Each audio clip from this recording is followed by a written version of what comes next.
May subsidy, tulad ng lifeline subsidy para sa mahihirap na tama at makatao sa isang banda, pero pinopondohan ng ibang consumers sa kabilang banda. At higit sa lahat, may buwis.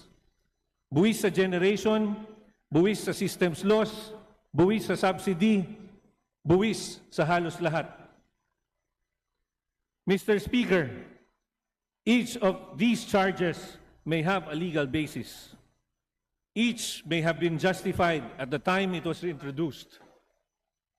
Pero kapag pinagsama-sama, malinaw ang isang katotohanan. Tayong mga consumer ang sumasalo ng lahat. Presyo sa world market, pinapasa sa atin. Pagtaas ng dolyar, pinapasa sa atin. Insufficiency ng sistema, pinapasa sa atin. Kuryenteng ninakaw, pinapasa sa atin. Subsidy, pinapasa sa atin. Utang ng nakaraan, pinapasa sa atin. Gastos para sa kinabukasan, pinapasa sa atin. Sa huli, iisa ang sumasalo, ang Pilipinong nagbabayad ng bill.